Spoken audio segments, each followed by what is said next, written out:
Greetings and konnichiwa, and welcome back to the Onyx Tavern Vlog series on Power Rangers Dino Charge. Today we will be covering Episode 3, A Fool's Hour.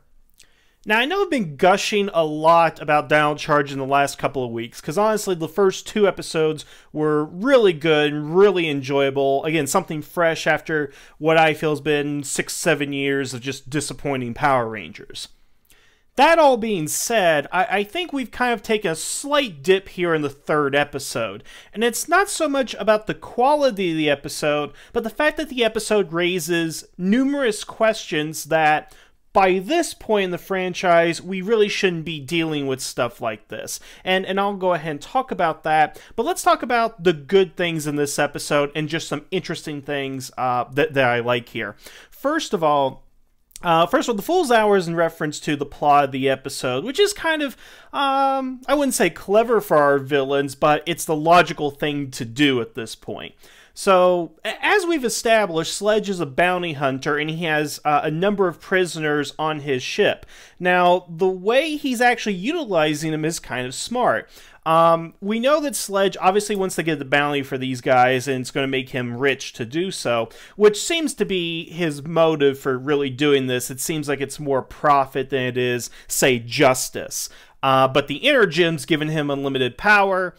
You know, that's obviously his end game here. So what he decides to do is, when one of them begins to escape, he's like, I tell you what, I'll let you go and take you anywhere you want and give you safe passage if you bring the inner gem back. To which, you know, the villain agrees to that. So that, to me, is kind of a clever way of doing this, that he's so desperate that he wants to capture these guys that, heck, I'm just going to go ahead and let these guys go free, whoever is able to go ahead and bring it back. So again, I like how we established in the first episode that he has all the villains already on his ship, but I like the way he's actually going to go ahead and utilize them, that his greed is getting in the way, that he is going to let dangerous criminals go free just so he can go ahead and get what he wants. However, I'd still like to know a little bit more about his motive and what he's really after in the end game. Yeah, it's unlimited power, but is it for himself? Is it for somebody else? Does he want to conquer the world, conquer the galaxy? What is it he actually wants to go ahead and do? That has not so far been established. And really what he actually did with the villain as well is the villain can turn into this little flying claw, so he wants to use it to attract the Rangers to find out where their base is and, go ahead and ambush them, which is a smart thing to go ahead and do.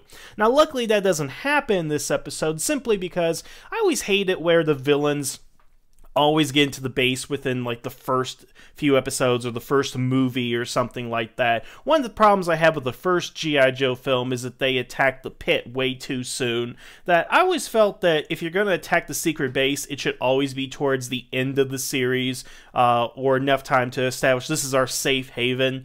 Because if the Rangers believe that they're always safe there, and that is the case, but in the end, it comes back to bite them that they finally get attacked in their own home base, then I think it's a little bit more significant, as opposed to the villain always knows where the base is, and they can attack it any time. Which is something that Rita always knew. She and Zed knew where the base was, but they never really attacked it, and they did infiltrate it a couple of times. But it wasn't until, say, we got to Alien Rangers where they actually blew it up that, after 3 years of this being the safe haven, we finally, it's a dire consequence. We're not safe anywhere. But I like right now that we establish that they are at least safe in the museum. Something else that's kind of brought up in this episode, which is interesting, is it's suggested that there is no teleportation for either our heroes or our villains. We have where they're actually descending in the first episode through aircraft, according to the scanners, plus Sledge himself has built-in rocket packs, and the monster did not immediately teleport back up to the ship. He had to actually get in a small shuttle to go back up to the ship. So I like that we have not established teleportation in the series. I just wonder how long it's going to be until we violate that. And yes, I have said that we should have teleportation in the series because, well, we had in Mighty Morphin, why don't we have it now?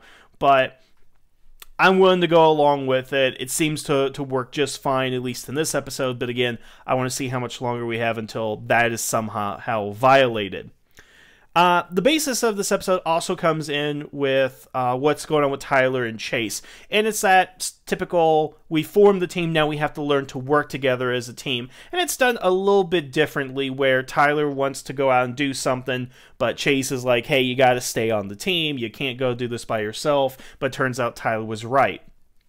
So, you know, the whole dynamic there, you know, it works, I think, for this episode. I think it was a little weak. I think we can play up the rivalry more. Well, not even a rivalry, but just kind of like this battle between Tyler and Chase. Because, you know, the thing that I like that we have here with Shelby and the Doctor is that they have conflict with one another. They don't particularly like one another. And if we had another conflict on the team, might be a little bit too much, but I don't always like it when everybody gets together. As I've stated numerous times, one of the best things about Star Trek Deep Space Nine, which currently is my favorite Star Trek series, was the conflict between the characters that we had. And I'd like to see more of that in the Dino Charge Rangers.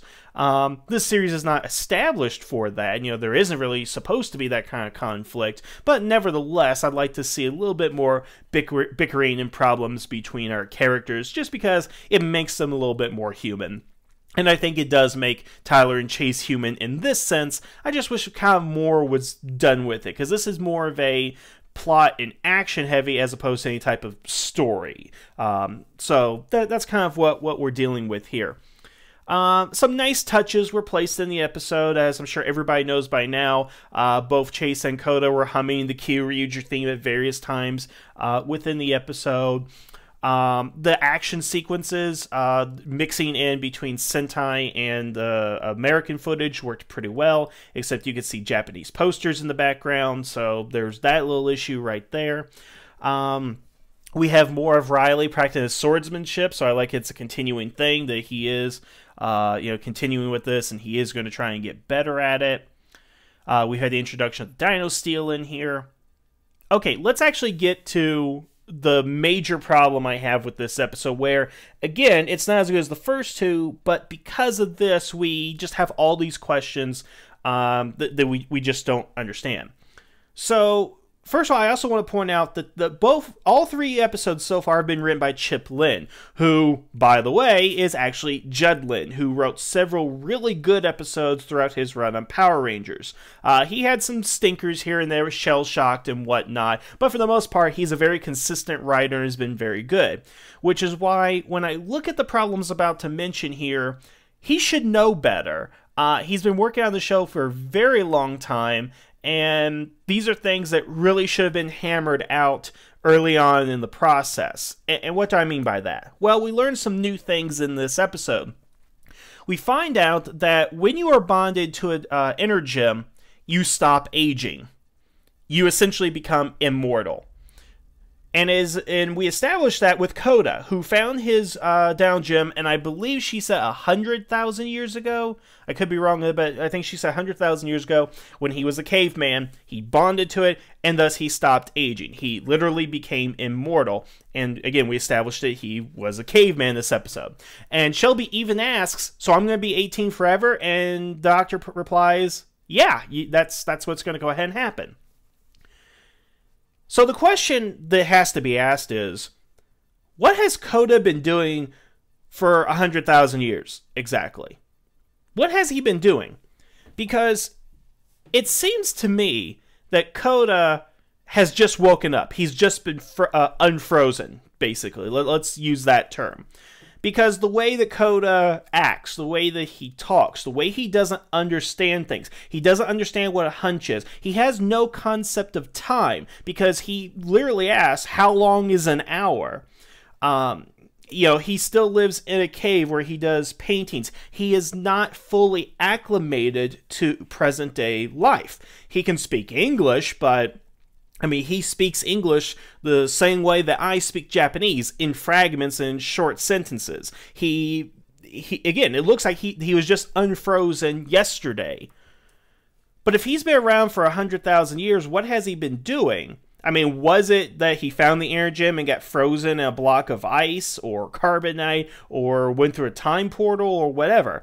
Because if he's been around for 100,000 years, he should understand the concept of time. He should be able to speak perfect English and maybe multiple languages. I mean, how many times have we seen this in cartoons where we have, or in comics? I mean, look at DC, for example. Vandal Savage and Ra's al Ghul. They've been around for hundreds of years, and in Savage's case, it's thousands of years. And Savage, you know, he tried to build empires. He tried to go ahead and take over the world. He kind of went crazy. Ra's al Ghul, the same way. He had some way to keep him alive, and he had world domination plans. So how is it that Coda himself has not done anything within this time to where he's still painting on cave walls and doesn't understand the concept of time?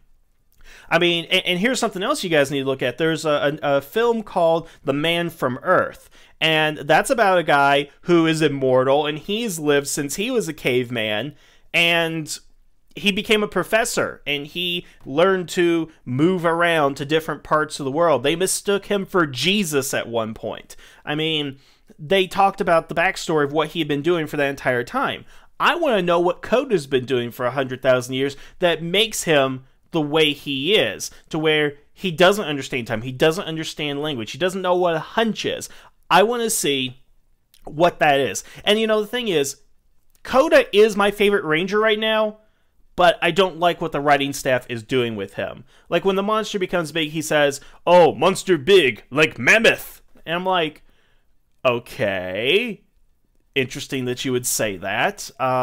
I mean, they just put words in his mouth that don't seem to fit. So they really didn't develop this character fully. But it also makes me wonder what everybody else has been doing, because we know for a fact that the first episode took place 65 million years ago. In that entire time, we've had the Keeper, we've had Fury, and we had Sledge and his crew. Let's first start with the Keeper. It seems to me that the Keeper has been preserved in the same way that Fry's dog Seymour was in Futurama. Flash fossilization, because we see a cloud of smoke hit him, so I could believe that he was fossilized and maybe cloned or revived at some point. But the episode really makes the Keeper enigmatic. You know, he's not always around, he comes in to give a speech and then suddenly disappears. I'm not really liking the Keeper because he's not really involved with what's going on, and that's kind of a bothersome problem. But again, he could have been fossilized this entire time, and he may have just been revived. So, you know, granted, that's probably what he's been doing for 65 million years. Sledge points out to Fury, "You've been on Earth for 65 million years, and you haven't been able to steal one energem." I'm sorry, but that moves beyond incompetence. 10 energems protected by dinosaurs, and you had 65 million years to do this, and yet our ranger characters stumble upon the energems by accident. Fury is completely incompetent. I do not have a good feeling about him. They're probably going to make him into the badass character, but they really need to explain what he's been doing for 65 million years. I mean, last we saw him, he was in an escape pod when the bomb went off and went straight down to Earth. Now, was he fossilized in the thing for 65 million years? Okay, did he go through a time warp? Was he frozen in the Ice Age? Whatever. There's got to be some explanation to what he's been doing this entire time. Because, again, you cannot say 65 million years and you didn't get a single energem. Again, there's 10 of them. They were all dispersed within one location and you couldn't find them. I mean, again, it just doesn't make any sense that 65 million years he couldn't find one. So again, what has he been doing? And I think the most egregious problem of all is what has Sledge been doing. Because not only do we find out that in 65 million years he still has not gotten married to his fiancée, but he has been doing jack squat for that period. Now, I'm going to bring up another film reference, Star Trek, the 2009 film, where we had Nero, came from the future, tracked down Kirk, and according to the editing of the film, because the deleted scenes were not put in there, Nero sat around, did nothing for about 26 years, and waited for Spock to return. That is stupid. What is beyond stupid is that Sledge has sat around for 65 million years and has done nothing. According to Sledge, what happened was that his ship was disabled and they were only ever able to get back to Earth because they locked onto a comet and were pulled along. Now, let's look at this for a second. First of all, the bomb went off and disabled their ship, granted. But he had to only have drifted, within the solar system. There's no way that bomb could have knocked him light years away. That's just not possible. Meaning that Sledge, during this entire time, has been drifting through our own solar system. Then the fact is that he has been sitting there for 65 million years. Now tell me something. Is Sledge immortal? Because we've established with the air gems you stop aging, but is he immortal? Because look at this. He's been on the ship for 65 million years, meaning he has not aged, has not married. Everybody on his ship is still alive, including the criminals that he's captured, to which they have never escaped or been able to get out. This seems to be the first somewhat successful escape attempt within that 65 million years at the beginning of this episode. They've never ran out of food, their life support has never gone offline, the ship has not become disabled, and they could not repair the ship on their own. Apparently, they've never been able to send out distress signals, so no one's been able to come get them. Plus, also look at this. Look at all the activity that's been happening within the Power Rangers universe in 22 years. So, Rita never found him, Zed never found him, the Space Rangers, the Machine Empire, Terra Venture, well, not SPD, but, okay. So nobody who travels through our solar system has found Sledge's ship within 65 million years. And again, it must be in the solar system. There is no way that he was blasted off light years away. And if that is the case, again, we've had so many space agencies within Power Rangers and aliens and invading forces that have been around this entire time, and yet none of them have ever picked up Sledge. And again, if Sledge is so close to the Earth, then why wasn't he affected by the Z-Wave? Again, this is something Chip Lynn should have known when doing this episode. He has established that we've had 4 major characters that have been around for anywhere from 100,000 to 65 million years and doesn't even speculate on what they've been doing. I mean, again, we're supposed to assume that Sledge spent 65 million years doing nothing. Seriously, doing nothing. He is worse than Nero. He is more incompetent than any of these guys. I mean, again, why didn't Coda become Vandal Savage? Why didn't Fury become Ra's al Ghul? Why did any of this happen? Now, I'm hoping that we will get answers in later episodes. That we will understand, oh, Coda, he was frozen in a block of ice. Or maybe that what happened to Sledge was that he went through a time portal that opened up a rift in outer space. Who knows? There are a number of things that they can go ahead and do. But right now, it's infuriating to listen to this and just be like, oh, yeah, he did nothing for 65 million years. Go ahead. Oh, Coda's only been around for 100,000 years, and, oh, he's done nothing. It's just infuriating. And, here's another thing, too. So, the fact that the Air Gems have bonded to the Rangers and essentially made them immortal, that's great for explaining Coda. Not really, as I just explained, but this will now become an issue for any future iteration of the Dino Charge Rangers. And what do I mean by that? Well, they're going to be on for 2 years and 40 episodes.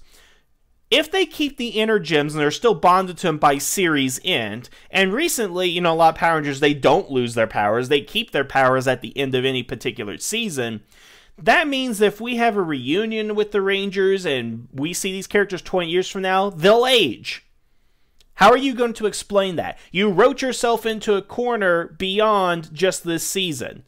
So that tells me that by the end of the series, either A, they're going to no longer be connected to the inner gems and continue to age normally, or B, they will have to write some sort of MacGuffin that allows them to age even when connected to the inner gems. Which both options are rather lazy, and yeah, I'm not getting this. Again, Jedlin is a much smarter writer than this. I want to know why we're just kind of rushing through and glazing over the important things. Oh, where's Sledge been 65 million years? Oh, he's been in space doing nothing. Okay, moving on. No, that doesn't work. You are a professional writer. You've been on Power Rangers for almost 2 decades now. You should do better than this. That being said, it's not that bad of an episode. If these questions were better answered, then again, it would be a better episode. But that's not my only real complaint, is just, again, the time between the dinosaur extinction and now needs to be fully explained at a later date, and I really hope they do that. Well, again, that's all I have to go ahead and say. I think I've ranted enough about that one, or the multiple points. The next time we will be back with Dino Charge episode 4, and we'll see how much better it gets. Until then, have a good evening. The tavern is now closed.